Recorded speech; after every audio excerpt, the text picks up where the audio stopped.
Ladies and gentlemen, I'm not going to take much time. We had illustrious speakers, 4 of them made the presentation. The present question is, there is no question of why internationalization. We have to consider how internationalization is going to take place.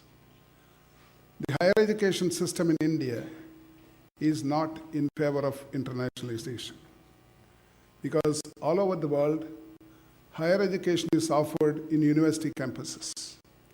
In India, only 10% of higher education is offered in university campuses, and 90% is offered in the affiliated colleges. The affiliated colleges system, I'm not describing, I'm giving only points. The affiliating system, it is not possible to go for internationalization.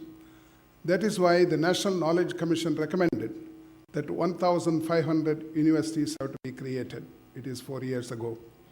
If you go by UK standards, we require 2,500 universities. If you go by US standards, we require 12,000 universities. I don't know when we are going to do that. And again, Dr. Lavakare was pointing out that the international student number is increasing year after year. In the year 2000, it was 2 million, 20 lakhs.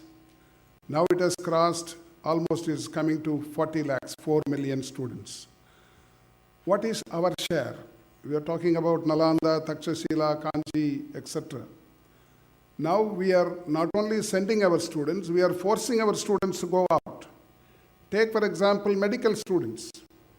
They study in Russia, China, Eastern European countries, and former Soviet Union countries where English is not available. 2 years ago, or 3 years ago, about 150 students have to be evacuated from Kyrgyzstan due to political trouble. And when they reached Delhi, I found that not only students, even teachers were sent from India to teach medicine to Indian students in Kyrgyzstan. That is the kind of education system we have. We create artificial scarcity. When 500 to 600,000 students want to study medicine, we offer only 42,000 seats in the whole country, both private and public put together. That's why they are forced to go out of the country and study. This is the situation which is available. And it was pointed out that UK gets 430,000 students, foreign students. What is our share?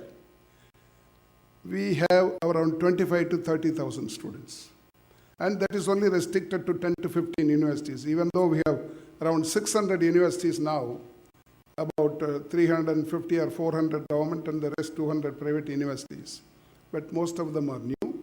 Only a few of us have taken initiative. For example, I'll give you, as far as VIT is concerned, it's 28 years old institution as an institution.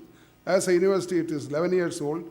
But in spite of all the chains we have through the government, we are able to do something.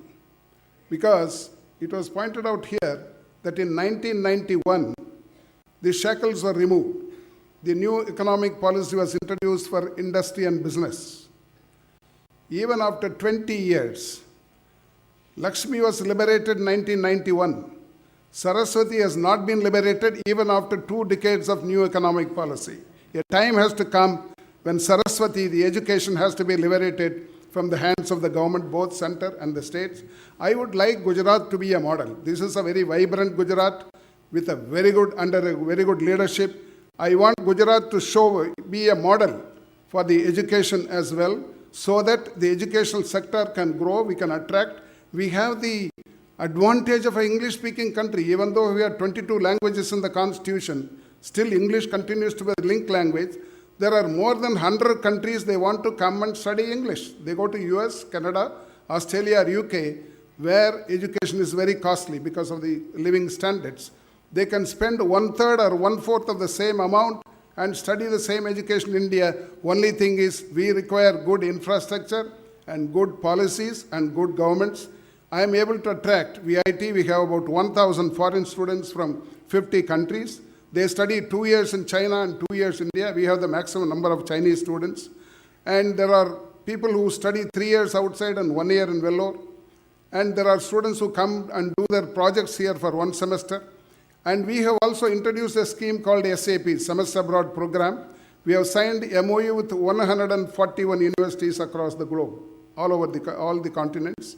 And we sponsor our students to go and do their projects outside anywhere they like. We pay for their air travel, the rest they are to taken care of. Many of the European countries like Germany, France, etc., they are not only, they don't pay fees, but also they get some scholarship. This is the amount of encouragement which they get from some of the countries. That's how China is able to attract large number of students. Of course, now they are asking me to send Indian students to China. Our number is very small, but they send about 300 to 400 students every year. But we are unable to send because of the English language. Now, non-English speaking countries have started offering courses in English to attract foreign students, like Germany, France. Once they were anti-English. Now they have started offering courses in English. We have the advantage, but we are not taking advantage of the English language. We have to do it. I hope that the government's policy is changing. We will be able to do it. And one day, India will be full of international students. And our students will have the opportunity to visit other countries. And other students will come and study in India.